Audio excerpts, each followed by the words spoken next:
Pernah nggak kita duduk santai sambil baca kisah para nabi, lalu sadar dari Nabi Adam alaihissalam sampai Nabi Muhammad SAW nggak ada satupun yang perempuan. Bukan berarti perempuan itu nggak mulia, bukan berarti perempuan nggak bisa jadi pemimpin atau nggak bisa berdakwah. Justru Islam menempatkan perempuan di posisi yang sangat mulia. Bahkan seringkali keberhasilan seseorang nabi berawal dari sosok perempuan hebat di belakangnya. Tapi kenapa semua nabi itu laki-laki? Jawabannya ada di dalam Al-Quran, ada di sejarah, dan ada di hikmah besar yang Allah simpan. Pertama, dalilnya jelas di Al-Quran.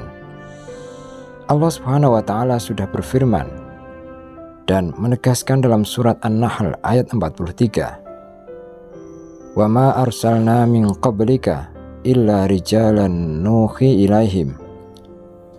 Dan kami tidak mengutus sebelum kamu, wahai Muhammad, melainkan laki-laki yang kami beri wahyu kepada mereka. Ayat ini bukan sekedar informasi sejarah, tapi penegasan aturan. Sejak awal penciptaan manusia, Allah memilih laki-laki sebagai pembawa risalah. Yang kedua, tugas kenabian itu bukan tugas ringan. Kalau ada yang berpikir nabi itu hanya duduk di masjid lalu menyampaikan wahyu, itu salah besar. Nabi adalah pemimpin, panglima perang, hakim, guru, dan teladan umat. Mereka harus berjalan jauh, menembus padang pasir, memimpin pasukan, menghadapi ancaman pembunuhan, bahkan memikul beban mental ketika seluruh kaumnya menolak mereka. Bayangin aja zaman Nabi Nuh alaihissalam, beliau berdakwah 950 tahun, siang dan malam, sambil dihina, dicemooh, bahkan dilempari. Atau Nabi Musa alaihissalam yang harus menghadapi Fir'aun, memimpin Bani Israel melintasi laut, dan memimpin mereka di tengah gurun.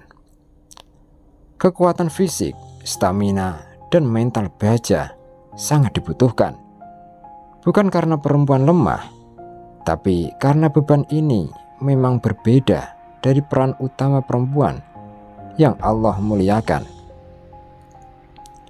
Ketiga, perempuan punya peran yang berbeda, tapi sama berharganya.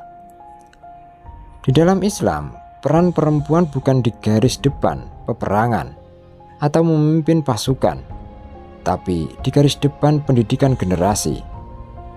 Lihat saja ibunda Nabi Musa, Siti Yokabat, yang dengan iman yang luar biasa menghanyutkan bayinya ke sungai demi menyelamatkan nyawanya.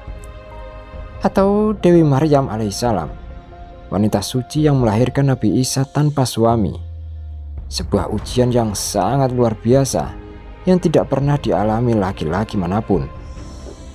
Para nabi mungkin memimpin umat, tapi perempuanlah yang membentuk pribadi nabi sejak kecil. Yang keempat, menghindari fitnah dan hambatan dakwah. Coba kita lihat realitas sejarah. Zaman para nabi itu keras. Perang bisa pecah kapan saja. Masyarakat banyak yang kasar, jahil, bahkan kejam terhadap perempuan. Kalau seorang perempuan diangkat jadi nabi, ia akan berada di garis depan menghadapi musuh. Resikonya sangat besar, bukan hanya fisik, tapi juga kehormatan dan keselamatan dirinya. Allah yang Maha Pengasih tidak akan membebani perempuan dengan resiko sebesar itu. Bukannya membatasi, tapi justru melindungi. Yang kelima, hikmah yang hanya Allah yang tahu sepenuhnya. Kita boleh mencari alasan, tapi pada akhirnya Allah lah yang paling tahu siapa yang pantas memikul amanah. Nabi bukan sekedar jabatan, tapi amanah berat yang bahkan gunung pun akan hancur kalau harus memikulnya. Perempuan dalam Islam tidak membutuhkan status nabi untuk mulia. Mereka mulia dengan iman, amal soleh, dan peran yang Allah tetapkan. Siti Khadijah, Siti Aisyah, Fatimah Az-Zahra, mereka bukan nabi, tapi kedudukan mereka di sisi Allah begitu tinggi.